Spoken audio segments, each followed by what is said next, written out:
René Guénon, Introduction générale à l'étude des doctrines hindoues. Deuxième partie, les modes généraux de la pensée orientale. Chapitre 8, Pensée métaphysique et pensée philosophique. Nous avons dit que la métaphysique,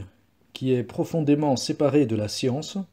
ne l'est pas moins de tout ce que les occidentaux, et surtout les modernes, désignent par le nom de philosophie, sous lequel se trouvent d'ailleurs rassemblés des éléments fort hétérogènes, voire même entièrement disparates. Peu importe ici l'intention première que les Grecs ont pu vouloir enfermer dans ce mot de philosophie, qui semble avoir tout d'abord compris pour eux, d'une façon assez indistincte, toute connaissance humaine, dans les limites où ils étaient aptes à la concevoir. Nous n'entendons nous préoccuper que de ce qui, actuellement, existe en fait sous cette dénomination. Cependant, il convient de faire remarquer, en premier lieu, que, quand il y eut en Occident de la métaphysique vraie,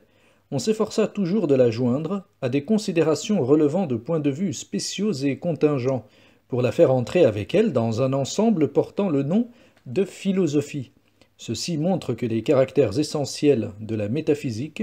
avec les distinctions profondes qu'ils impliquent, n'y furent jamais dégagés avec une netteté suffisante. Nous dirons même plus. Le fait de traiter la métaphysique comme une branche de la philosophie, soit en la plaçant ainsi sur le même plan que des relativités quelconques, soit même en la qualifiant de philosophie première, entre guillemets, comme le faisait Aristote, dénote essentiellement une méconnaissance de sa portée véritable et de son caractère d'universalité. Le tout absolu ne peut être une partie de quelque chose, et l'universel ne saurait être enfermé ou compris dans quoi que ce soit. Ce fait est donc, à lui seul, une marque évidente du caractère incomplet de la métaphysique occidentale, laquelle se réduit d'ailleurs à la seule doctrine d'Aristote et des scolastiques, car, à l'exception de quelques considérations fragmentaires qui peuvent se trouver éparses çà et là, ou bien de choses qui ne sont pas connues de façon assez certaine, on ne rencontre en Occident, du moins à partir de l'Antiquité classique, aucune autre doctrine qui soit vraiment métaphysique, même avec les restrictions qu'exige le mélange d'éléments contingents, scientifiques, théologiques ou de toute autre nature. Nous ne parlons pas des Alexandrins, sur qui des influences orientales se sont exercées directement. Si nous considérons la philosophie moderne dans son ensemble, nous pouvons dire, d'une façon générale, que son point de vue ne présente aucune différence véritablement essentielle avec le point de vue scientifique. C'est toujours un point de vue rationnel, ou du moins qui prétend l'être, et toute connaissance qui se tient dans le domaine de la raison, qu'on la qualifie ou non de philosophique, est proprement une connaissance d'ordre scientifique. Si elle vise à être autre chose, elle perd par là toute valeur, même relative, en s'attribuant une portée qu'elle ne saurait légitimement avoir. C'est le cas de ce que nous appellerons la pseudo-métaphysique. D'autre part, la distinction du domaine philosophique et du domaine scientifique est d'autant moins justifiée que le premier comprend, parmi ces éléments multiples, certaines sciences qui sont tout aussi spéciales et restreintes que les autres, sans aucun caractère qui puisse les en différencier de façon à leur accorder un rang privilégié. De telles sciences, comme la psychologie ou la sociologie par exemple, ne sont appelées philosophiques que par l'effet d'un usage qui ne se fonde sur aucune raison logique. Et la philosophie n'a en somme qu'une unité purement fictive, historique si l'on veut, sans qu'on puisse trop dire pourquoi on n'a pas pris ou conservé l'habitude d'y faire rentrer tout aussi bien d'autres sciences quelconques. Du reste, des sciences qui ont été regardées comme philosophiques à une certaine époque ne le sont plus aujourd'hui, et il aura suffi de prendre un plus grand développement pour sortir de cet ensemble mal défini, sans pourtant que leur nature intrinsèque en ait été changée le moins du monde. Dans le fait que certaines y restent encore, il ne faut voir qu'un vestige de l'extension que les Grecs avaient primitivement donnée à la philosophie, et qui comprenait en effet toutes les sciences. Cela dit, il est évident que la métaphysique véritable ne peut pas avoir plus de rapports, ni des rapports d'une autre nature, avec la psychologie, par exemple, qu'elle n'en a avec la physique ou avec la physiologie.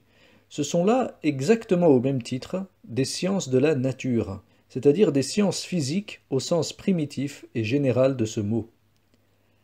À plus forte raison, la métaphysique ne saurait-elle être à aucun degré dépendante d'une telle science spéciale. Prétendre lui donner une base psychologique, comme le voudraient certains philosophes qui n'ont d'autre excuse que d'ignorer totalement ce qu'elle est en réalité, c'est vouloir faire dépendre l'universel de l'individuel, le principe de ses conséquences plus ou moins indirectes et lointaines, et c'est aussi, d'un autre côté, aboutir fatalement à une conception anthropomorphique, donc proprement anti-métaphysique. La métaphysique doit nécessairement se suffire à elle-même, étant la seule connaissance vraiment immédiate, et elle ne peut se fonder sur rien d'autre, par là même qu'elle est la connaissance des principes universels dont dérive tout le reste, y compris les objets des différentes sciences, que celles-ci isolent d'ailleurs de ces principes pour les considérer selon leurs points de vue spéciaux. Et cela est assurément légitime de la part des sciences, puisqu'elles ne pourraient se comporter autrement et rattacher leur objet à des principes universels sans sortir des limites de leur domaine propre. Cette dernière remarque montre qu'il ne faut point songer non plus à fonder directement les sciences sur la métaphysique. C'est la relativité même de leur point de vue constitutif qui leur assure à cet égard une certaine autonomie, dont la méconnaissance ne peut tendre qu'à provoquer des conflits là où il ne saurait normalement s'en produire. Cette erreur, qui pèse lourdement sur toute la philosophie moderne, fut initialement celle de Descartes, qui ne fit d'ailleurs que de la pseudo-métaphysique, et qui ne s'y intéressa même qu'à titre de préface à sa physique, à laquelle il croyait donner ainsi des fondements plus solides. Si maintenant nous envisageons la logique, le cas est quelque peu différent de celui des sciences que nous avons eues en vue jusqu'ici, et qui peuvent toutes être dites expérimentales, comme ayant pour base les données de l'observation. La logique est encore une science spéciale, puisqu'elle est essentiellement l'étude des conditions propres à l'entendement humain. Mais elle a un lien plus direct avec la métaphysique, en ce sens que ce qu'on appelle les principes logiques n'est que l'application et la spécification, dans un domaine déterminé, des véritables principes, qui sont d'ordre universel. On peut donc opérer à leur égard une transposition du même genre que celle dont nous avons indiqué la possibilité à propos de la théologie. La même remarque peut d'ailleurs être faite également en ce qui concerne les mathématiques. Celles-ci, bien que d'une portée restreinte, puisqu'elles sont exclusivement bornées au seul domaine de la quantité, appliquent à leur objet spécial des principes relatifs qui peuvent être regardés comme constituant une détermination immédiate par rapport à certains principes universels. Ainsi, la logique et les mathématiques sont, dans tout le domaine scientifique, ce qui offre le plus de rapports réels avec la métaphysique. Mais, bien entendu, par là même qu'elles rentrent dans la définition générale de la connaissance scientifique, c'est-à-dire dans les limites de la raison et dans l'ordre des conceptions individuelles, elles sont encore très profondément séparées de la métaphysique pure. Cette séparation ne permet pas d'accorder une valeur effective à des points de vue qui se posent comme plus ou moins mixtes entre la logique et la métaphysique, comme celui des, ouvrons les guillemets, théories de la connaissance, fermons les guillemets, qui ont pris une si grande importance dans la philosophie moderne, et réduites à ce qu'elles peuvent contenir de légitime, ces théories ne sont que de la logique pure et simple, et, par où elles prétendent dépasser la logique, elles ne sont plus que des fantaisies pseudo-métaphysiques sans la moindre consistance. Dans une doctrine traditionnelle, la logique ne peut occuper que la place d'une branche de connaissance secondaire et dépendante, et c'est ce qui a lieu en effet tant en Chine que dans l'Inde, comme la cosmologie, qui étudia aussi le Moyen-Âge occidental, mais que la philosophie moderne ignore, elle n'est en somme qu'une application des principes métaphysiques à un point de vue spécial et dans un domaine déterminé. Nous y reviendrons d'ailleurs au sujet des doctrines hindoues. Ce que nous venons de dire des rapports de la métaphysique et de la logique pourra étonner quelque peu ceux qui sont habitués à considérer la logique comme dominant en un sens toute connaissance possible, parce qu'une spéculation d'un ordre quelconque ne peut être valable qu'à la condition de se conformer rigoureusement à ces lois. Pourtant, il est bien évident que la métaphysique, toujours en raison de son universalité, ne peut pas plus être dépendante de la logique que de n'importe quelle autre science, et on pourrait dire qu'il y a là une erreur qui provient de ce qu'on ne conçoit la connaissance que dans le domaine de la raison. Seulement, il faut faire ici une distinction entre la métaphysique elle-même, en tant que conception intellectuelle pure, et son exposition formulée. Tandis que la première échappe totalement aux limitations individuelles, donc à la raison, la seconde, dans la mesure où elle est possible, ne peut consister qu'en une sorte de traduction des vérités métaphysiques en mode discursif et rationnel, parce que la constitution même de tout langage humain ne permet pas qu'il en soit autrement. La logique, comme d'ailleurs les mathématiques, est exclusivement une science de raisonnement. L'exposition métaphysique peut revêtir un caractère analogue dans sa forme, mais dans sa forme seulement, et, si elle doit alors être conforme aux lois de la logique, c'est que ces lois mêmes ont un fondement métaphysique essentiel,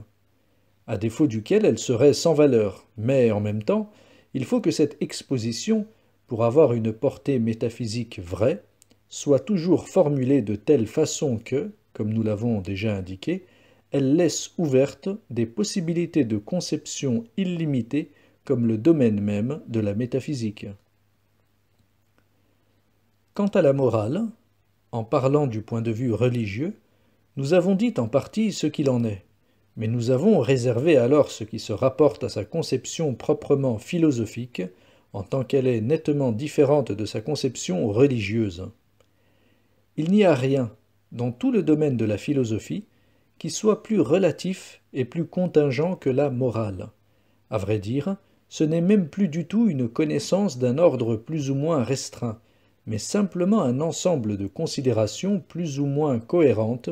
dont le but et la portée ne sauraient être que purement pratiques, encore qu'on se fasse trop souvent illusion à cet égard. Il s'agit exclusivement, en effet, de formuler des règles qui soient applicables à l'action humaine et dont la raison d'être est d'ailleurs tout entière dans l'ordre social, car ces règles n'auraient aucun sens en dehors du fait que les individus humains vivent en société, constituant des collectivités plus ou moins organisées, et encore les formule-t-on en se plaçant à un point de vue spécial, qui, au lieu de n'être que social, comme chez les orientaux, est le point de vue spécifiquement moral, et qui est étranger à la plus grande partie de l'humanité. Nous avons vu comment ce point de vue pouvait s'introduire dans les conceptions religieuses, par le rattachement de l'ordre social à une doctrine qui a subi l'influence d'éléments sentimentaux. Mais, ce cas mis à part, on ne voit pas trop ce qui peut lui servir de justification. En dehors du point de vue religieux, qui donne un sens à la morale, tout ce qui se rapporte à cet ordre devrait logiquement se réduire à un ensemble de conventions pures et simples, établies et observées uniquement en vue de rendre la vie en société possible et supportable. Mais, si l'on reconnaissait franchement ce caractère conventionnel et si l'on en prenait son parti, il n'y aurait plus de morale philosophique. C'est encore la sentimentalité qui intervient ici, et qui, pour trouver matière à satisfaire ses besoins spéciaux, s'efforce de prendre et de faire prendre ces conventions pour ce qu'elles ne sont point. De là un déploiement de considérations diverses, les unes demeurant nettement sentimentales dans leur forme comme dans leur fond, les autres se déguisant sous des apparences plus ou moins rationnelles. D'ailleurs, si la morale, comme tout ce qui est des contingences sociales, varie grandement suivant les temps et les pays, les théories morales qui apparaissent dans un milieu donné, si opposées qu'elles puissent sembler, tendent toutes à la justification des mêmes règles pratiques, qui sont toujours celles que l'on observe communément dans ce même milieu. Cela devrait suffire à montrer que ces théories sont dépourvues de toute valeur réelle, n'étant bâties par chaque philosophe que pour mettre après coup sa conduite et celle de ses semblables, ou du moins de ceux qui sont les plus proches de lui, en accord avec ses propres idées, et surtout avec ses propres sentiments. Il est à remarquer que l'éclosion de ces théories morales se produit surtout aux époques de décadence intellectuelle, sans doute parce que cette décadence est corrélative ou consécutive à l'expansion du sentimentalisme, et aussi parce que, se rejetant ainsi dans des spéculations illusoires, on conserve au moins l'apparence de la pensée absente. Ce phénomène eut lieu notamment chez les Grecs, lorsque leur intellectualité eut donné, avec Aristote, tout ce dont elle était susceptible. Pour les écoles philosophiques postérieures, telles que les épicuriens et les stoïciens, tout se subordonna au point de vue moral, et c'est ce qui fit leur succès auprès des Romains, à qui toute spéculation plus élevée eût été trop difficilement accessible. Le même caractère se retrouve à l'époque actuelle, où le moralisme, entre guillemets, devient étrangement envahissant, mais surtout, cette fois, par une dégénérescence de la pensée religieuse, comme le montre bien le cas du protestantisme. Il est naturel, d'ailleurs, que des peuples à mentalité purement pratique, dont la civilisation est toute matérielle, cherchent à satisfaire leur aspiration sentimentale par ce faux mysticisme qui trouve une de ses expressions dans la morale philosophique. Nous avons passé en revue toutes les branches de la philosophie qui présentent un caractère bien défini, mais il y a, en outre, dans la pensée philosophique, toutes sortes d'éléments assez mal déterminés, qu'on ne peut faire rentrer proprement dans aucune de ces branches, et dont le lien n'est point constitué par quelques traits de leur nature propre, mais seulement par le fait de leur groupement à l'intérieur d'une même conception systématique. C'est pourquoi, après avoir séparé complètement la métaphysique des diverses sciences dites philosophiques, il faut encore la distinguer, non moins profondément, des systèmes philosophiques, dont une des causes les plus communes est, nous l'avons déjà dit, la prétention à l'originalité intellectuelle. L'individualisme qui s'affirme dans cette prétention est manifestement contraire à tout esprit traditionnel, et aussi incompatible avec toute conception ayant une portée métaphysique véritable. La métaphysique pure est essentiellement exclusive de tout système, parce qu'un système quelconque se présente comme une conception fermée et bornée, comme un ensemble plus ou moins étroitement défini et limité, ce qui n'est aucunement conciliable avec l'universalité de la métaphysique. Et d'ailleurs, un système philosophique est toujours le système de quelqu'un, c'est-à-dire une construction dont la valeur ne saurait être que tout individuelle. De plus, tout système est nécessairement établi sur un point de départ spécial et relatif, et l'on peut dire qu'il n'est en somme que le développement d'une hypothèse, tandis que la métaphysique, qui a un caractère d'absolue certitude, ne saurait admettre rien d'hypothétique. Nous ne voulons pas dire que tous les systèmes ne puissent pas renfermer une certaine part de vérité, en ce qui concerne tel ou tel point particulier, mais c'est en tant que système qu'ils sont illégitimes, et c'est à la forme systématique elle-même qu'est inhérente la fausseté radicale d'une telle conception prise dans son ensemble. Leibniz disait avec raison que, ouvrons les guillemets, tout système est vrai en ce qu'il affirme et faux en ce qu'il nie, fermons les guillemets, c'est-à-dire, au fond, qu'il est d'autant plus faux qu'il est plus étroitement limité, ou, ce qui revient au même, plus systématique, car une semblable conception aboutit inévitablement à la négation de tout ce qu'elle est impuissante à contenir, et cela devrait d'ailleurs, en toute justice, s'appliquer à Leibniz lui-même, aussi bien qu'aux autres philosophes, dans la mesure où sa propre conception se présente aussi comme un système. Tout ce qui s'y trouve de métaphysique vrai est, du reste, emprunté à la scolastique, et encore l'a-t-il souvent dénaturé, parce que mal compris. Pour la vérité de ce qu'affirme un système, il ne faudrait pas voir là l'expression d'un éclectisme, entre guillemets, quelconque. Cela revient seulement à dire qu'un système est vrai dans la mesure où il reste ouvert sur des possibilités moins limitées, ce qui est d'ailleurs évident, mais ce qui implique précisément la condamnation du système comme tel. La métaphysique, étant en dehors et au-delà des relativités, qui appartiennent toutes à l'ordre individuel,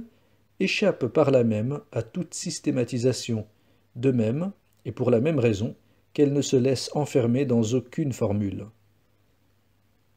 On peut comprendre maintenant ce que nous entendons exactement par pseudo-métaphysique. C'est tout ce qui, dans les systèmes philosophiques, se présente avec des prétentions métaphysiques, totalement injustifiées du fait de la forme systématique elle-même, qui suffit à enlever aux considérations de ce genre toute portée réelle. Certains des problèmes que se pose habituellement la pensée philosophique apparaissent même comme dépourvus non seulement de toute importance, mais de toute signification. Il y a là une foule de questions qui ne reposent que sur une équivoque, sur une confusion de points de vue qui n'existent au fond que parce qu'elles sont mal posées, et qui n'auraient aucunement lieu de se poser vraiment. Il suffirait donc, dans bien des cas, d'en mettre l'énoncé au point pour les faire disparaître purement et simplement, si la philosophie n'avait au contraire le plus grand intérêt à les conserver, parce qu'elle vit surtout d'équivoques. Il y a aussi d'autres questions, appartenant d'ailleurs à des ordres d'idées très divers, qui peuvent avoir lieu de se poser, mais pour lesquelles un énoncé précis et exact entraînerait une solution presque immédiate. La difficulté qui s'y trouve étant beaucoup plus verbale que réelle. Mais si parmi ces questions, il en est auxquelles leur nature serait susceptible de donner une certaine portée métaphysique, elles la perdent entièrement par leur inclusion dans un système, car il ne suffit pas qu'une question soit de nature métaphysique. Il faut encore que, étant reconnue telle, elle soit envisagée et traitée métaphysiquement. Il est bien évident, en effet, qu'une même question peut être traitée, soit au point de vue métaphysique, soit à un autre point de vue quelconque. Aussi, les considérations auxquelles la plupart des philosophes ont jugé bon de se livrer sur toutes sortes de choses peuvent-elles être, plus ou moins, intéressantes en elles-mêmes, mais n'ont-elles, en tout cas, rien de métaphysique. Il est au moins regrettable que le défaut de netteté qui est si caractéristique de la pensée occidentale moderne et qui apparaît tant dans les conceptions elles-mêmes que dans leur expression, en permettant de discuter indéfiniment à tort et à travers sans jamais rien résoudre, laisse le champ libre à une multitude d'hypothèses qu'on a assurément le droit d'appeler philosophiques, mais qui n'ont absolument rien de commun avec la métaphysique véritable. À ce propos, nous pouvons encore faire remarquer, d'une façon générale, que les questions qui ne se posent en quelque sorte qu'accidentellement, qui n'ont qu'un intérêt particulier et momentané, comme on en trouverait beaucoup dans l'histoire de la philosophie moderne, sont par là même manifestement dépourvues de tout caractère métaphysique, puisque ce caractère n'est pas autre chose que l'universalité. D'ailleurs, les questions de ce genre appartiennent d'ordinaire à la catégorie des problèmes dont l'existence est toute artificielle, ne peut être vraiment métaphysique, nous le répétons encore, que ce qui est absolument stable, permanent, indépendant de toutes les contingences, et en particulier des contingences historiques. Ce qui est métaphysique, c'est ce qui ne change pas, et c'est encore l'universalité de la métaphysique qui fait son unité essentielle, exclusive de la multiplicité des systèmes philosophiques comme de celle des dogmes religieux, et, par suite, sa profonde immutabilité. De ce qui précède, il résulte encore que la métaphysique est sans aucun rapport avec toutes les conceptions telles que l'idéalisme, le panthéisme, le spiritualisme, le matérialisme, qui portent précisément le caractère systématique de la pensée philosophique occidentale, et cela est d'autant plus important à noter ici qu'une des manies communes des orientalistes est de vouloir à toute force faire rentrer la pensée orientale dans ces cadres étroits qui ne sont point faits pour elle. Nous aurons à signaler spécialement plus tard l'abus qui est ainsi fait de ces vaines étiquettes, ou tout au moins de quelques-unes d'entre elles. Nous ne voulons pour le moment insister que sur un point, c'est que la querelle du spiritualisme et du matérialisme, autour de laquelle tourne presque toute la pensée philosophique depuis Descartes, n'intéresse en rien la métaphysique pure. C'est là, du reste, un exemple de ces questions qui n'ont qu'un temps, auxquelles nous faisions allusion tout à l'heure. En effet, la dualité esprit-matière, entre guillemets, n'avait jamais été posé comme absolu et irréductible antérieurement à la conception cartésienne. Les anciens, les Grecs notamment, n'avaient pas même la notion de matière, entre guillemets, au sens moderne de ce mot, pas plus que ne l'ont encore actuellement la plupart des orientaux.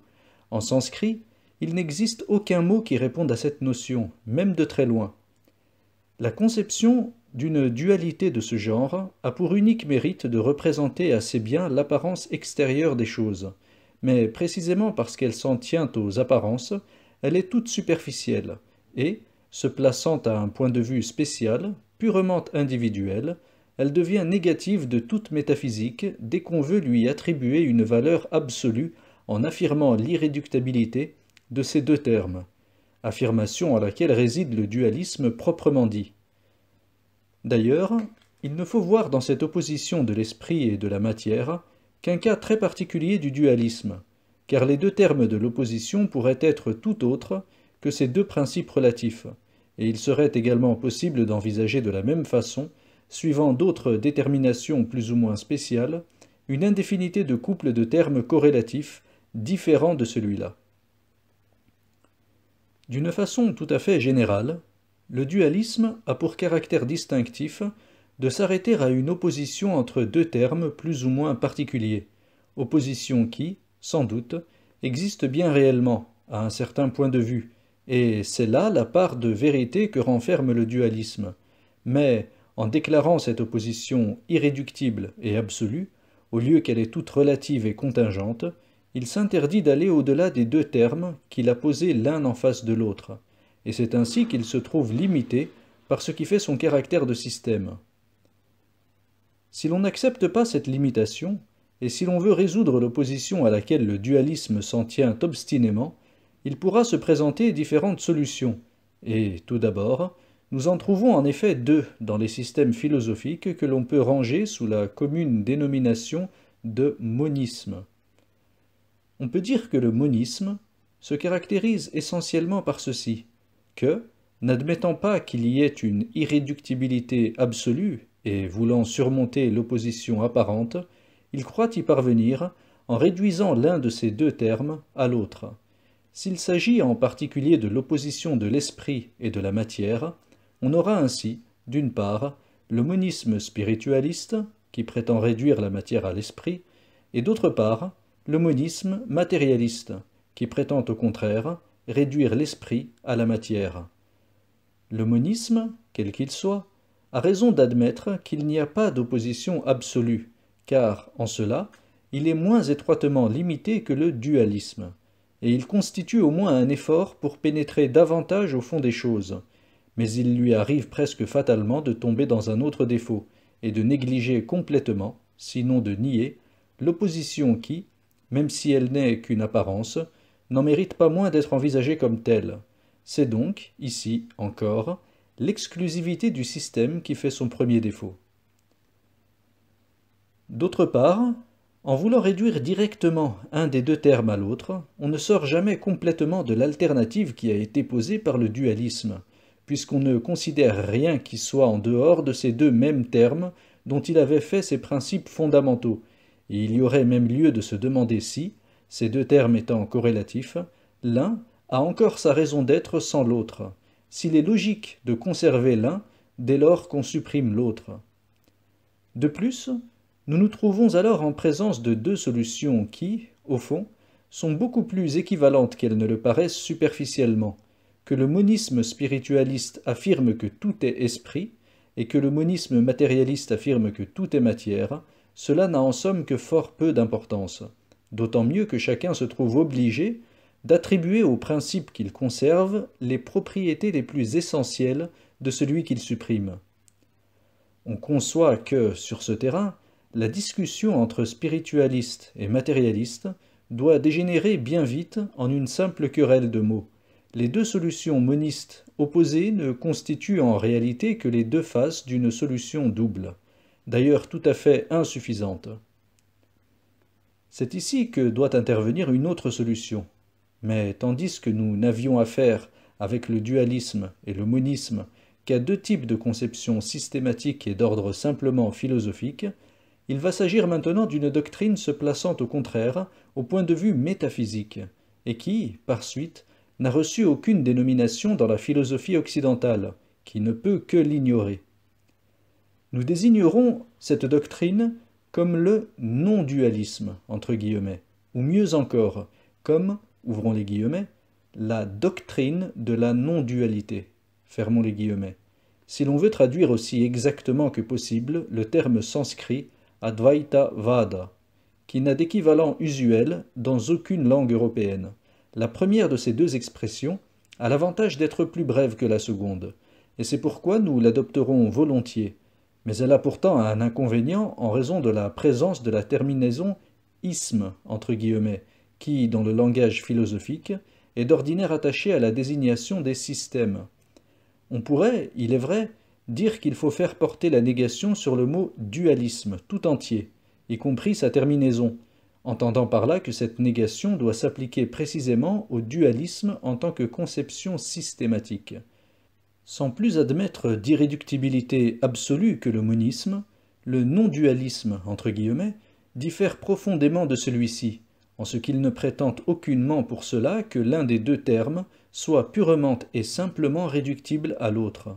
Il les envisage l'un et l'autre simultanément dans l'unité d'un principe commun, d'ordre plus universel, et dans lequel ils sont également contenus, non plus comme opposés à proprement parler, mais comme complémentaires, par une sorte de polarisation qui n'affecte en rien l'unité essentielle de ce principe commun.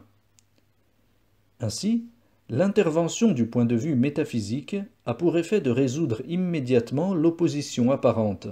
et elle seule permet d'ailleurs de le faire vraiment, là où le point de vue philosophique montrait son impuissance.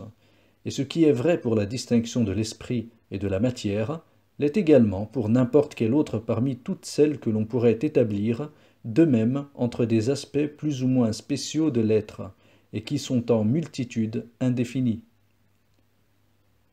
Si l'on peut d'ailleurs envisager simultanément toute cette indéfinité de distinctions qui sont ainsi possibles, et qui sont toutes également vraies et légitimes à leur point de vue respectif, c'est que l'on ne se trouve plus enfermé dans une systématisation bornée à l'une de ces distinctions à l'exclusion de toutes les autres, et ainsi le non-dualisme, entre guillemets, est le seul type de doctrine qui réponde à l'universalité de la métaphysique. Les divers systèmes philosophiques peuvent en général, sous un rapport ou sous un autre, se rattacher soit au dualisme, soit au monisme,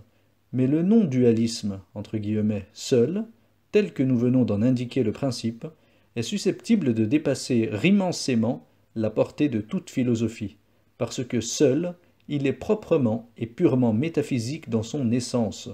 ou, en d'autres termes, il constitue une expression du caractère le plus essentiel et le plus fondamental de la métaphysique elle-même.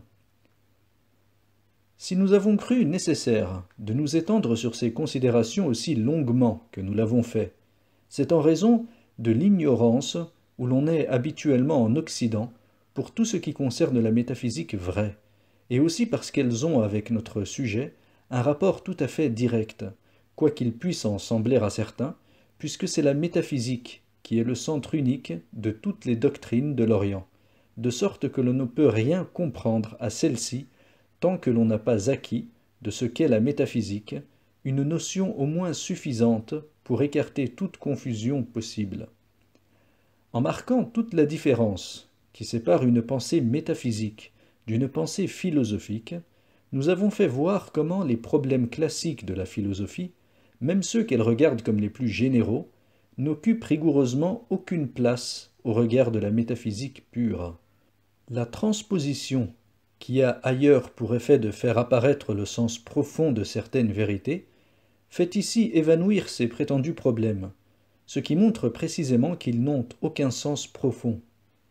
D'autre part, cet exposé nous a fourni l'occasion d'indiquer la signification de la conception de la non-dualité, entre guillemets, dont la compréhension, essentielle à toute métaphysique, ne l'est pas moins à l'interprétation plus particulière des doctrines hindoues. Cela va de soi, du reste, dès lors que ces doctrines sont d'essence purement métaphysique. Nous ajouterons encore une remarque, dont l'importance est capitale.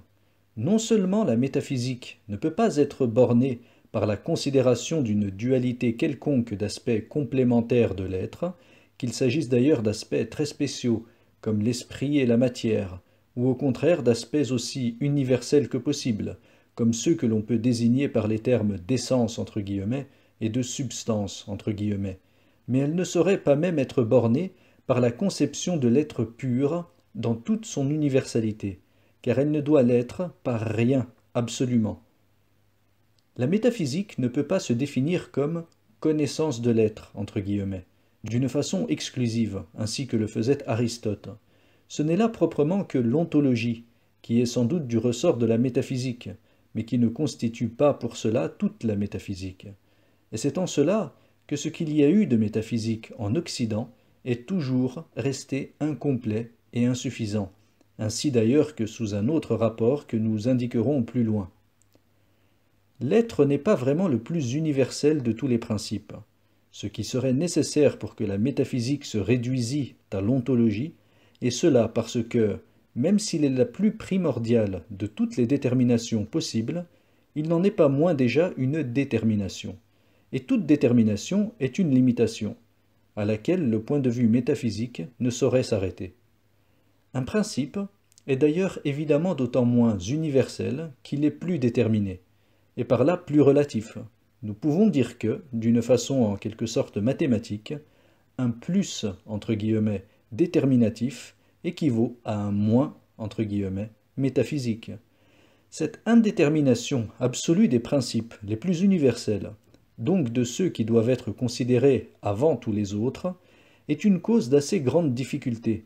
non dans la conception, sauf peut-être pour ceux qui n'y sont point habitués, mais du moins dans l'exposition des doctrines métaphysiques, et elle oblige souvent à ne se servir que d'expressions qui, dans leur forme extérieure, sont purement négatives. C'est ainsi que, par exemple, l'idée de l'infini, qui est en réalité la plus positive de toutes, puisque l'infini ne peut être que le tout absolu, ce qui, n'étant limité par rien, ne laisse rien en dehors de soi. Cette idée, disons-nous, ne peut s'exprimer que par un terme de forme négative, parce que, dans le langage, toute affirmation directe est forcément l'affirmation de quelque chose, c'est-à-dire une affirmation particulière et déterminée. Mais la négation d'une détermination ou d'une limitation est proprement la négation d'une négation, donc une affirmation réelle, de sorte que la négation de toute détermination équivaut au fond à l'affirmation absolue et totale. Ce que nous disons pour l'idée de l'infini pourrait s'appliquer également à bien d'autres notions métaphysiques extrêmement importantes, mais cet exemple suffit pour ce que nous nous proposons de faire comprendre ici, et d'ailleurs, il ne faut jamais perdre de vue que la métaphysique pure est, en soi, absolument indépendante de toutes les terminologies plus ou moins imparfaites dont nous essayons de la revêtir pour la rendre plus accessible à notre compréhension.